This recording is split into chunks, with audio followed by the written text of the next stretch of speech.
So the topic is very confusing. So you have a lot of traces, you have a lot of methodologies, so it leaves us often like this, and hopefully I make it a little bit more clear for you. We'll see at the end of the talk. So when it comes to methodology and traces, you can differentiate the bone scintigraphy with the gallium citrate from labeled leukocytes. You can label in vitro and in vivo. And then we have FDG PET-CT, and then we have in vivo imaging of bacteria. And we run through all of these different methodologies and different traces.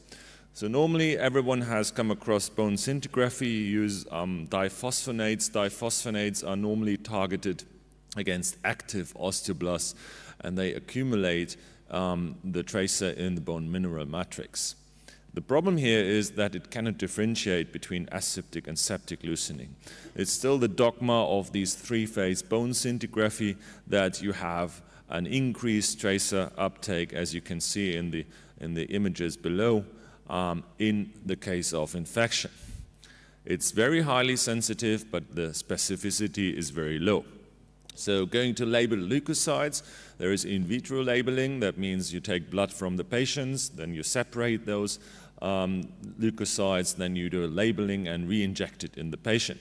The problem here is the neutrophilic imaging, and it's less good for chronic or low-grade infections. And then the other thing is you have to have it two-stage, because there are several studies showing that you have to have a two-stage scan. You have to have a scan 4 hours and 24 hours, as this is much more sensitive for detecting an infection.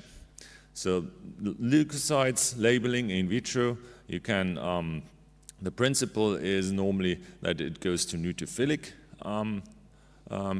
cells, but you can also combine it with bone marrow scintigraphy. And the combination of bone marrow scintigraphy adds to the sensitivity and also specificity. The problem here is it's laborious and time consuming, and nobody really does it in clinical routine, because this is considering a big effort in your lab. So what helps you is that you can then subtract those images from each other, and then the detection of infection is much more sensitive, as shown here. Here they used some antibodies against leukocytes and the bone marrow imaging. So now we move to labeled leukocytes in vivo. That means you have either antibodies or antibody fragments, and this is normally the standard of care when it comes to infection imaging. The sensitivity is quite high, but again, we have a problem with the specificity, and this comes because you only label against neutrophilic cells. So this is a very nice review about the sensitivity and specificity of this labeled leukocytes in vivo, these antibodies, and you see it's quite highly sensitive. There is one outlier study, but the specificity has some problems, and in clinical routine we always come across patients where it's not really matching up, and this gives us some headaches. So coming to SPEC CT. SPEC CT is a different methodology of imaging. Use the same tracers as above. What you can improve is the anatomic localization. You have a better idea where actually the uptake patterns are, and this increases your sensitivity and specificity. There are several studies showing that. So normally it adds about 1/3 to the diagnosis. This is a case where you can see this is an infected knee, and the infection is around the stem, and this is clearly the sign that you can if you show the image, the planar image above, you can hardly say where actually the infection is sitting. And for the planning of your surgery, it helps you to understand where the infection is mostly sitting. So this you can see with the SPEC CT imaging. And another case of a femoral nail, you can see that it's not sitting in the nail and in the intramedullary cavity. It's sitting outside in the soft tissues, and this really helps you with surgical planning then. So coming to PET-CT. PET-CT, when you compare this to SPEC CT, the major difference is it's a bit more expensive, and you have no increased uptake in the bone marrow, and this differentiates the FDG PET from the SPEC CT. You have very high quality images, you have an increased spatial resolution. The problem with this FDG PET is that the increased glucose uptake in infection, but is also present in aseptic loosening, and this is why it's not commonly used. One other really pro of this imaging is you have one injection and you can get your images right away. You don't have to wait, you don't have to have the patient come back. So logistically, it's a much better imaging than the SPEC CT, because the SPEC CT relies on getting the uptake in the cells. The PET CTs you can do right away. So when it comes to sensitivity and specificity and accuracy, you see there's a wide spread.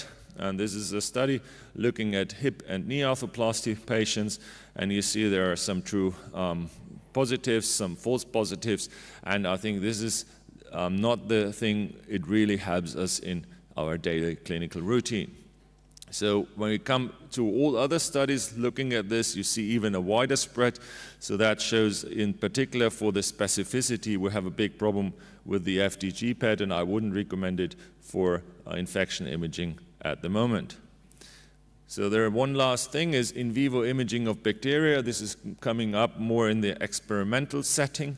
For example, you can use radio-labeled ciprofloxacin. The problem with this radio-labeled ciprofloxacin is the longer you wait, the more false negative results you have, because the antibiotic starts doing his work. So then you don't really get positive findings here anymore. Then the other idea is to trace antimicrobial peptides, but this is all more in the experimental setting and not used in clinical routine yet.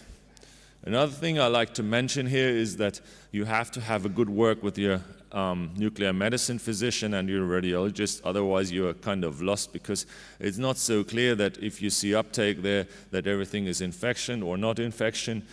This is what we would like to see. If this lights up red or blue, then this is infected, but this is not so easy. So the gold standard at the moment when it comes to imaging is definitely the leukocyte, the combined leukocyte and bone marrow imaging, and the endogranulocyte scintigraphy or SPEC CT. You can use both methodologies. The SPEC helps you with the 3D imaging and detecting exactly where your infection is, but it doesn't really give you a full specificity and a high sensitivity together. So the problem still is that we don't have a perfect tracer yet. The problem is that in our clinic, we normally start with a bone tracer to see if there is any idea and suspicion of infection. If there is none, we just go on with our diagnosis. Normally, we aspirate anyway every patient coming in for a possible infection. And so at the moment, I would not recommend a widespread use of all these kind of imaging methodologies for infection. It might be better in the future, but it's not there yet, and that's our algorithm. Thank you very much.